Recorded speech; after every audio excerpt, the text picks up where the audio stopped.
Halo semuanya, kembali lagi bersama gue Dimas di sini di channel Dims.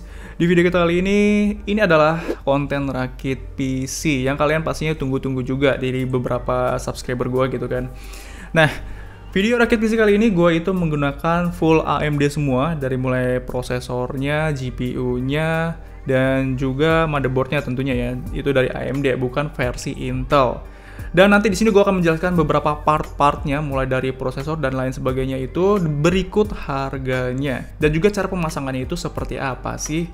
Dan di belakang gue ini sudah ada beberapa part-partnya, kecuali casing. Casing ada di bawah sih, nanti kita jelasin juga casingnya.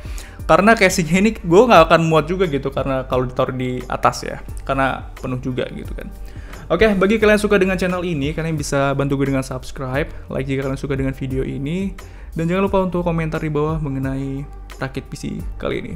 So, sebelum kita melanjutkan videonya, intro dulu.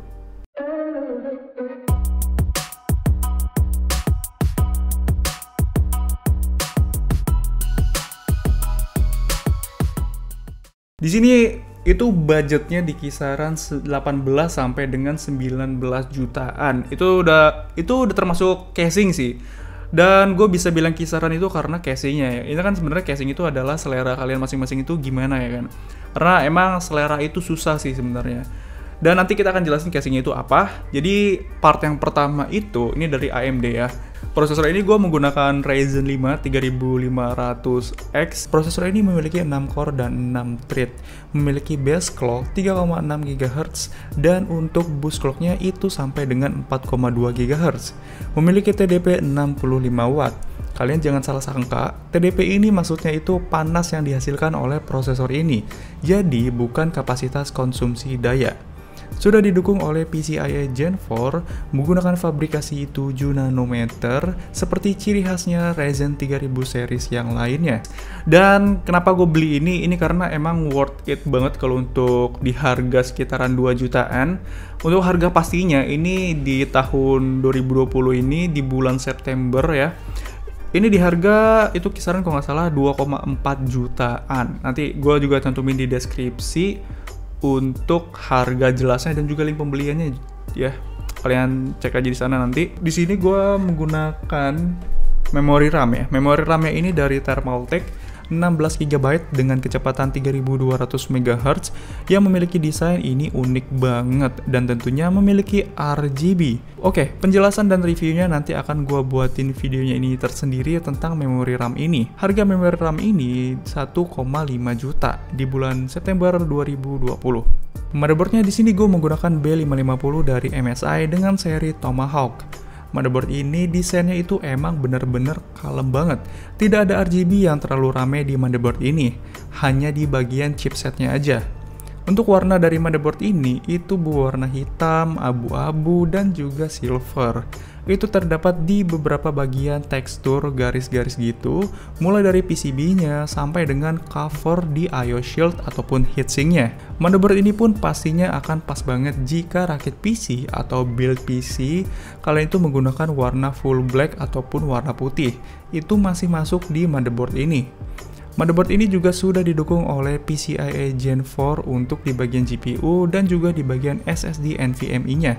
Karena di bagian GPU-nya ini sudah didukung oleh PCIe Gen 4, itu bisa meningkatkan bandwidth hingga 64 GB per second untuk kecepatan maksimumnya. Untuk slot M.2-nya ini, dua-duanya ini sudah dilapisi oleh heatsink untuk di bagian atas ataupun di bagian bawah.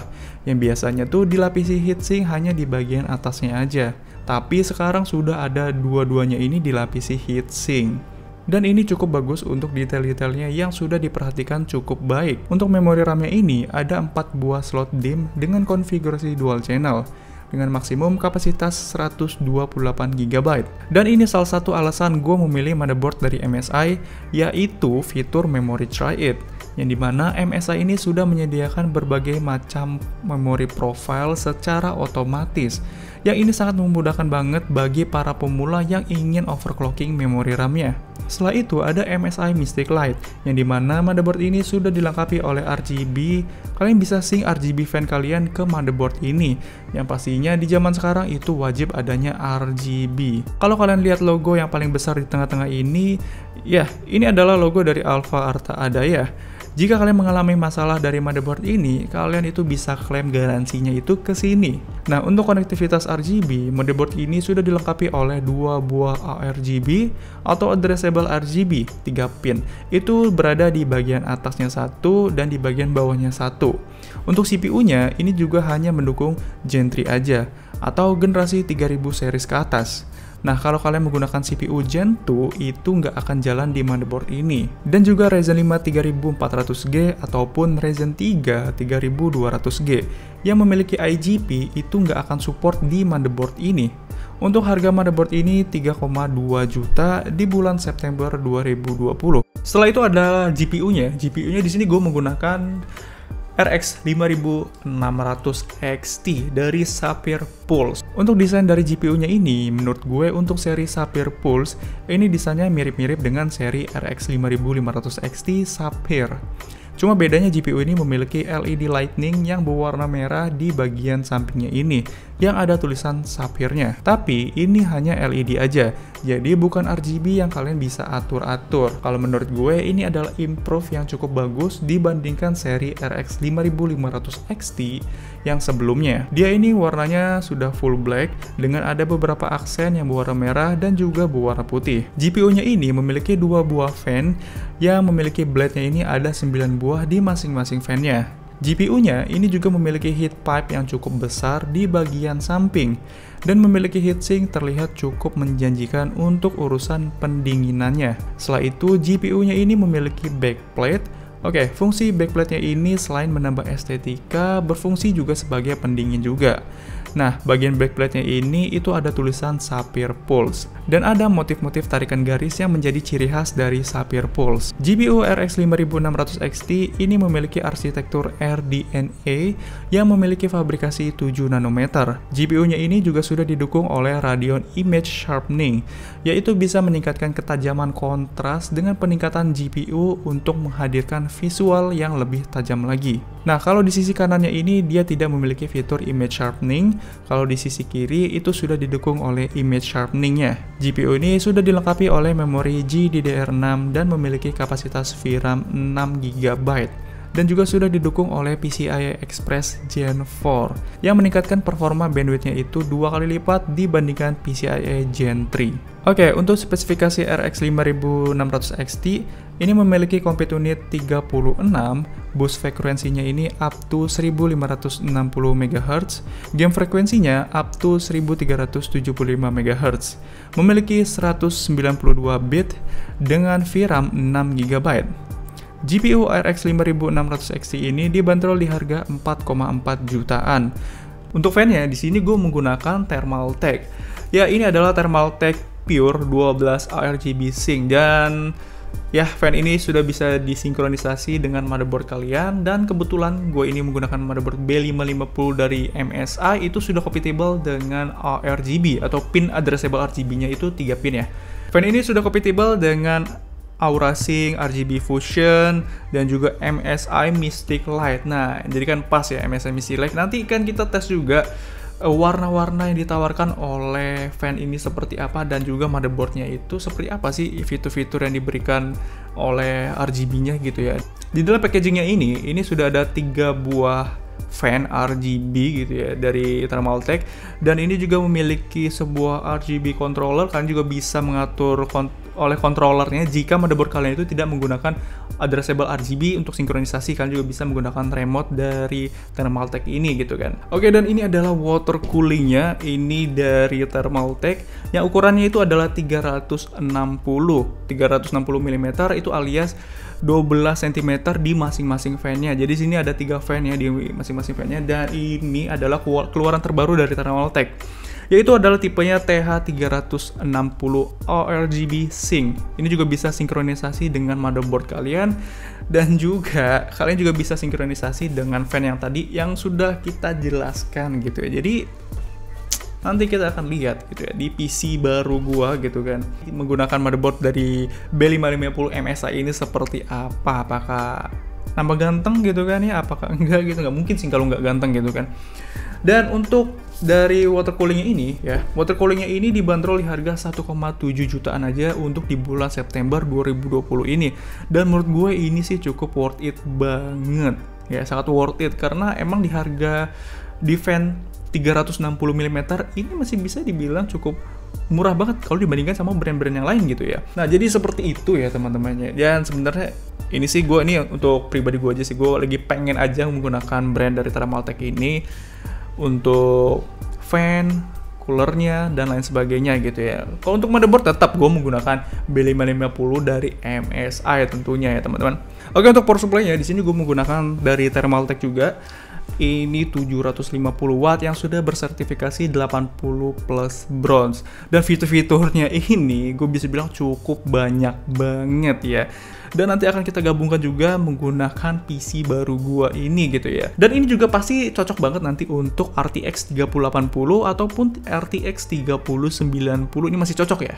Untuk storage-nya di sini gue masih menggunakan SSD SATA dari Apacer 240GB di harga 440.000. Untuk hard disk ya di sini gue menggunakan WD Blue dengan kapasitas 2TB di harga 875.000.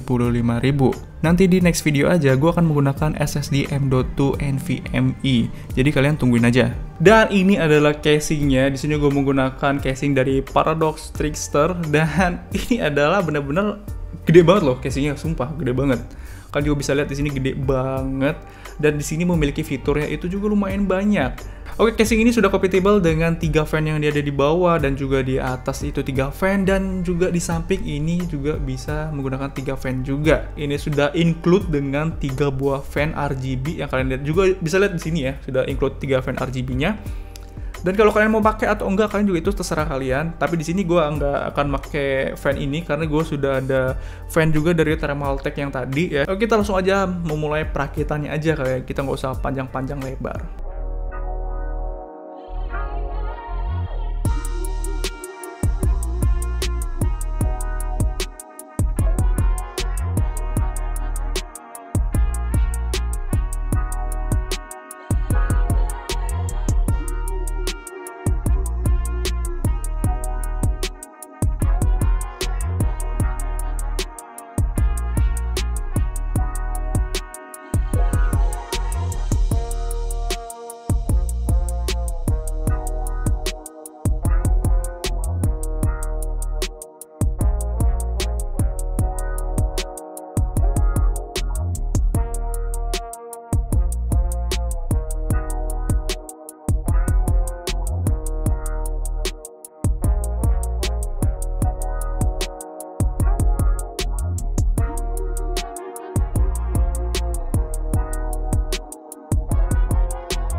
Oke, di sini gue akan mengetes beberapa game kompetitif yang di sini juga gue akan membandingkan dengan RX 5500 XT yang sebelumnya dengan RX 5600 XT sama-sama dari Sapphire Pulse juga. Oke, jadi game yang pertama ini gue akan tes di COD Warzone ya dengan menggunakan settingan full high dengan resolusi 1080p. Untuk RX 5600 XT di COD Warzone ini dia mendapatkan temperatur di 59 derajat Celcius. Kalau di 5500 XT itu di 63 derajat Celcius. Maksimum FPS-nya di 175 untuk RX 5600 XT. Kalau RX 5500 itu mendapatkan 123 FPS saja untuk maksimumnya. Untuk di game kedua ini adalah Apex Legends. Untuk temperatur di RX 5500 XT itu dia mencapai 66 derajat Celcius. Kalau di RX 5600 XT, kalau di RX 5600 XT di Apex Legends ini mendapatkan temperatur di 60 derajat Celcius. Untuk maksimum FPS-nya ini di 165 FPS. RX 5600 XT, kalau 5500 itu di 113 aja. Nah, kalau di game ketiga ini adalah game GTA 5 menggunakan settingan sama ya, 1080p dengan settingan full high semuanya. Untuk temperatur dihasilkan dari 5500 itu 54 derajat Celcius. Untuk maksimum FPS-nya itu di 148 FPS. Nah, kalau 5600 itu temperaturnya mencapai 51 derajat Celcius. Kalau maksimum FPS-nya itu bisa mencapai 185 FPS. Setelah itu kita akan tes fitur memory trade-nya ini untuk overclocking memory RAM-nya. Jadi pertama kita akan masuk BIOS terlebih dahulu. Setelah itu kita bisa lihat ya di sini itu yang namanya fitur memory trade. Jadi memory RAM dari Thermaltake ini memiliki profil CL16-18-18-36. Pertama gue akan jalani dulu ya di 3200 MHz terlebih dahulu. Jadi sebelumnya itu adalah 2666 MHz. Dan ya bisa jalan. Setelah itu gue mau naikin frekuensinya ini langsung ke 3600 MHz. Dan ya ini masih jalan ternyata. Oke, mungkin gue mau coba untuk naikin sedikit lagi ya di 3800 MHz menggunakan profilnya dari memory trade ini yang sudah disediakan oleh MSI. Dan ya bisa jalan, tapi ini tidak bisa masuk Windows, jadi gagal booting gitu ya. Gue belum sempat ngetesnya ini lebih dalam, dan ini gue hanya menggunakan fitur dari memory trade-nya aja. Semuanya itu tergantung dari profil memori RAM kalian itu masing-masing. Kesimpulannya untuk motherboard B550 seri Tomahawk ini gue bisa bilang cukup oke, karena sudah didukung yang namanya fitur memory trade-nya itu memudahkan bagi orang awam ataupun pemula yang pengen overclocking memori RAM-nya ini. Dan untuk GPU yang tadi kita udah tes, ya ini performanya juga sudah cukup meningkat pesat karena sudah didukung oleh PCIe Gen 4 tadi. Untuk casingnya ini sendiri dari Paradox Trickster, gue bisa bilang cukup oke banget karena di budget 1,1 juta kalian juga bisa mendapatkan yang namanya atau sudah bisa support 9 buah fan di masing-masing sisinya yang kalian bisa atur juga airflow-nya itu sesuka kalian tuh gimana. Oke, gimana menurut kalian tentang video rakit PC gua kali ini? Kalian bisa komentar di bawah, dan kalau kalian pengen support channel ini bisa bantu gue dengan subscribe, like jika kalian suka dengan video ini, dan jangan lupa untuk share konten ini ke sosial media kalian. Ya, mungkin video perakitan PC kali ini cukup sekian aja karena durasinya juga udah cukup panjang. Gue Dimas di sini, see you the next video.